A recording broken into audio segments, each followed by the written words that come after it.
Well, as we have mentioned before, learning loss from the pandemic is very real. And in fact, studies show that kids are 4 to 6 months behind on reading and math skills. How to Survive Middle School is a new nonfiction series designed to help students in grades 6 through 8. And I have Elizabeth Fee, author of How to Survive Middle School World History, joining me now to talk about her book in the series and much more. Thank you so much for joining me today. Happy to be here. Now, first, how were middle grade students impacted academically by the pandemic? Oh, well, gosh, it's clear at my school. I'm the assistant principal at a pre-K to 8, and well, they were definitely impacted emotionally, as I think most parents have been able to see really clearly. Mm. And that's because their social life was interrupted.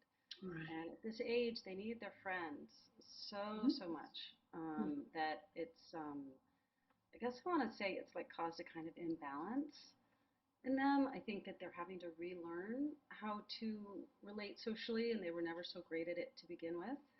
I mean, you must feel like it's a real learning curve for kids at this age. Right. And it's all about their social circle. So Mhm. that is first and foremost. But I know we're here to talk about academic growth, and there's just no question that we lost ground. I mean, we just did. The research has shown us that, we all tried our best with remote learning. Parents Mhm. tried, teachers tried, administrators were doing the best we could, but Mhm. it really didn't work. It really Mm. isn't the solution for, I would Yeah. say, any age kid. The younger you Yeah. go, the harder it was. So, Yeah. I think they're they're behind in their confidence. Mhm. They're behind in their skills, and then they've got this added piece of even more trouble socially and emotionally, I have to say. I mean, they're But resilient, they're doing okay, but it's a thing. yes, and you are absolutely correct. I have two children who are still in home who went through that situation with the pandemic. In fact, my youngest child, he was in middle school, so he was in that age demographic from seventh grade going into eighth grade when the Hmm. pandemic hit. And Hmm. so it was, extremely difficult because not only did he move to a new school in seventh grade, but, he was just taking that seventh grade year to get adjusted. And now, eighth grade, the pandemic hits, and so he's Oh, out for the, exactly. And so, yeah, it did definitely, take a toll in terms of having to, figure out how to adjust, like you said, very much emotionally, very much socially, because, can't be around your friends and, even can't even be face to face with the teachers that you just met and you just, got the hang of getting used to, and the flow of school in and of itself when you're in middle school. So, yes, I definitely understand where you're coming from with that because we went through that in this household and it is very real, like you said. hmm Now, you are as you mentioned, you are a school vice principal in New York City. First of all, happy Educators Week to you. thank you. You- Yeah. you're very welcome. And as you said, you've seen the firsthand challenges that confront our students. Tell us some resources that exist for students who are trying to get back on the right track academically. Well, I'm clearly here to plug this book. I'll start with some other resources. I mean, there's a lot online. There's a lot online that's not helpful, in my view. But Exactly. there are YouTube channels, there are ways for kids to catch up in their favorite way, which is on a screen, right? Yes. But increasingly, I think that paper sources are also going to be really important. And Yes. so our series is old-fashioned paper books, yeah? I mean, Hmm. yeah. Yes. There are five of them, and they come in a set. Mhm. They are um, they're on English, they're on science, they're on math, and American history. So we're calling these study guides in the sense that they're not like textbooks in the way that we used to have textbooks, Right. but they are highly illustrated. They're organized with charts and things like that. And Mhm. throughout, they have prompts for kids to develop thinking skills. And that's the part I really loved doing as a teacher in writing this. The content was fascinating. I loved making it interesting for kids. But I know what's most important for kids is to have these ways that they become better learners Yeah. and more independent. So we call them survival tips or survival strategies in here, Mhm. and that run throughout the book. These icons that appear as they work their way through each volume to encourage them to stop and think. Yes, absolutely. And I'm glad that you mentioned that about video versus good old-fashioned, pen and paper or book, because my oldest is 28. And so back then, there was no, go to YouTube and find find the video. Yeah. So the I would go to the education stores and actually get those little workbooks for the summer and Mm-hmm. have them complete those, that pen and Mm-hmm. paper. And when that went away and, YouTube kind of took over and the internet kind of took over, like you said, it was very difficult to sort through correct information versus incorrect information. And so um, you being a part of this series to have a physical book with real facts, the actual facts, and that you can trust from Mm-hmm. experts is extremely beneficial for students, especially now, like you said, with the pandemic that has happened. Now, I will say this, and I have a question for you. I Mhm. know back then with my older children, I would get the math book. I would get the, reading and writing book, but your book is on world history. So share a Mhm. little bit more about that. What approach did you take to create this book for world history? Well, I had to start the book by saying to the kids, no book is going to give you the whole history of the world. Mhm. Like it's impossible.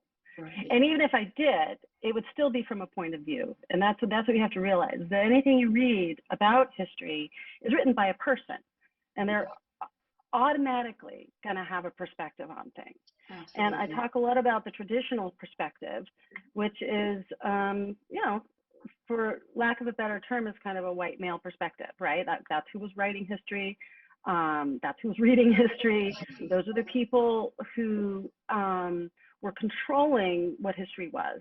And we've moved way beyond that. And I think one of the big goals of this book is to show kids how important that is, to move beyond that narrative and to be able to look at a wide ranging world.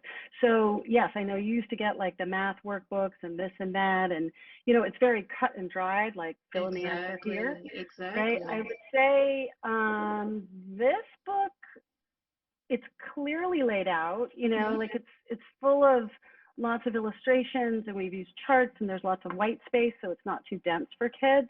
Mhm. But I didn't want to make well, because it isn't. I didn't want to make history into a box and now write the answer here, Right. right? It's more like, here's an interesting question Mhm. that comes out of this content. Mhm. How can you think about this? Or Yes. here's a line, or here's something you could compare. Do you think the Industrial Revolution was a positive thing for the world, Mhm. or was it not so good? Because look what we've got now. So like charts like that compare things, that gives kids to think for themselves about it, is what was exciting to me in writing about world history.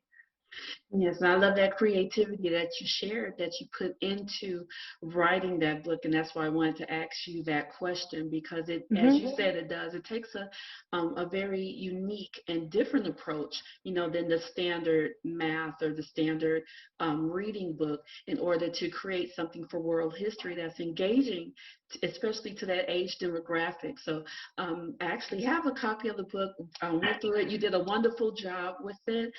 Showed Mm-hmm. it to my son. He loves it. So that's Yay, right. that's great news. That's the whole point Right. here. I'm so Yes. happy. I'm happy to Yes. hear that. Yes. So Uh, you did a wonderful job with it. And we Thank are you. talking, yeah, so we're talking about bridging that gap. And as you said, we've been talking about, the books versus the internet and everything.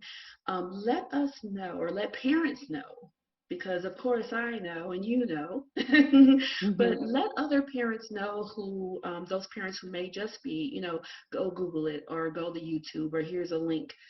How does this series help to bridge that gap in the child's education? Bridge the gap between like using the internet or bridge. The learning loss for the Oh, during the pandemic, yes. right. And then Okay. Yeah. especially with the summer coming up, we're going to have that summer brain drain happening. So Yeah. it could be really easy to, to say, oh, we'll just go to YouTube. Right. How does this, actual book series, this physical book series, help to bridge the gap even better than, just, yeah. I got you. Because here's the thing, like for years and years in grad school, like this is before the pandemic, like I was introduced to research that told us that kids need to read a lot. Yes. They need to read for sustained periods of time. They need to read at their level. And they also need to read things that they're very interested in and that they enjoy. And study after study shows that kids who read like outside of school are more successful going forward. It predicts better standardized test results, if that's your measure. It predicts lifelong learning habits. So I think that's just always going to be true for kids' brains. And in the digital age, like we do have these sound bites, right? Like, I don't know, TikTok is like a minute or something, or even a YouTube video is 5 minutes and there's like a million images every second. Right. So, you can see I'm not new to the game of education, and I really think that time spent quietly at home, if you will, and hopefully in school as well, Yes. with a book with zero distractions, where kids can get lost in that reading, it's actually developing them in ways that the media does not. Yes. I mean, I could cite some research, but it doesn't mean we need to utilize all that. It's part of our lives. There's a lot of good that can come from it. But I do think that kids' attention spans are suffering just because they're bombarded constantly. And we're all addicted to our phones. And that's a real challenge for parenting. Listen, I don't envy you. My girls are grown, and they had a little bit of this. As you say, I have a 29-year-old, a 25-year-old. So they didn't have the same distractions with their schooling. Exactly. So I guess, like, idealistically, I see this book and the whole series like on a physical bookshelf in a kid's bedroom, where before they go to sleep at night, they can just flip through it and see what fascinates them, and then dig a little bit deeper, and then find themselves lost in the words and hear the book talking to them. And that's what we try to do, is really speak to kids in a voice that invites them and that makes them laugh, and that, is even the slightest bit hip, so that they'll see that they are seen, and that we want them to dive in and think about this because we believe in them and they're in charge of their own education. So that's really like the big hope of this series, is to engage kids and make them want to like kind of take charge of their own learning. It doesn't mean parents can't be part of that, but I don't see it as, all right, here's your book, go read this, because I know it's never worked for me, not with the teachers. So we want to pull them in. We want to invite them in a fun way. Yes, and you just sharing, your personal experience of having a 29 and 25-year-old is perfect for, just letting you know that, yes, you were the person to write this. For parents like me who, have that gap of, because I have the 28-year-old, but I also have the 25-year-old, and as you said, they're, adults and they're grown and gone. But then I also have two still in the home, and who are still in school. So, right. And so I still have, the school age and a college student at home. So it's very different, as you said, and as you know and went through it, it's a totally different world than, when we were, those first time parents. Now coming around that second time, parents like me or moms like me who have that demographic going on in their lives, they need some assistance, because as you said, that the media is saying, go here, go, online, and they need that help because they're wondering, are my methods outdated from when I had my older children, or, do books not matter anymore or anything like that. Right. I It's know, so, wouldn't that be awful if they didn't matter anymore? exactly, Yeah. exactly. So this Well, and is, the thing is, like, parents weren't trained to be teachers. And that was, the really tragic thing about the pandemic is that now parents were faced with holding down a job from home, most of them, and then also teaching their kids, like, oh my oh gosh, yeah, how is oh anybody yeah, doing that? And yeah, I think, understandably, parents will try to teach their kids in the way that they were taught, which, yeah, might have been okay, or it might not have been really so great, right? So I think that with these books, I also had parents in mind, especially as I was writing during the pandemic. Like, parents don't study the Common Core standards. Like, that's not how you spend exactly. your spare time, Right. like going to like teacher seminars or something. So these books really take into account what a good teacher would do. Yes, because We that's try our uncharted best territory. Yeah, because that's through uncharted paper territory. pages. Right, that's Yeah, uncharted territory yeah, for a parent. In that oh, pandemic, exactly. they were lost. I mean, I know I was lost because the last time as you said, had to do something like that was Yeah, decades ago. So yes, yeah. this series definitely helps with that uncharted territory with parents that had to go through that, maybe are still going through that, maybe because of the emotional changes and social changes their child went through. Maybe they're Mhm. waiting homeschool versus Mhm. continuing them in an Mhm. actual brick and mortar building. So yes, this series is perfect for all of that, and I we think greatly appreciate. so. It is, and we appreciate your input on it. Now, with the series, because we know you have one book in the whole series, does the series have to be read all together, or can it be just read separately? No, I think it's ideal to have all of the books Hmm. because middle school kids, one thing about them is they're very passionate, right? Like they get really into something and then it changes and then it's something else. Yes. And the best teachers capitalize on that. So having all of these subjects available is great. And I guess there might be some kids who read every single volume cover to cover, but I tend to doubt that. I mean, that's not how we generally read nonfiction, right? Mhm. So I imagine kids sort of pulling out what they're on about at the moment. Maybe they're really into science this week and they turn to the chapter on photosynthesis because they're noticing plants or they're doing an experiment in their classroom.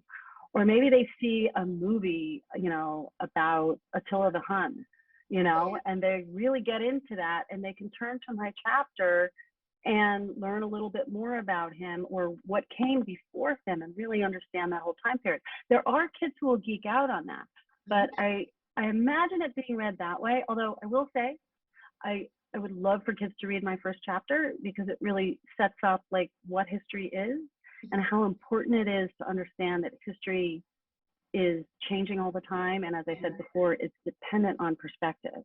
And a Yes. real historian's job is to be inclusive and get down to the truth and expand what we know, especially about people who may have been marginalized. Like that's our job. So I'd love kids to read like certain parts of my book as kind of a frame of reference, Mhm. but by all means, they have to go with what they really love. Yes, I That's love that. Yes, yeah. absolutely. Now, lastly, Elizabeth, I'm going into the summer, as we mentioned earlier. We have a lot happening in our world right now, and we have a lot happening with, our children as well as our parents.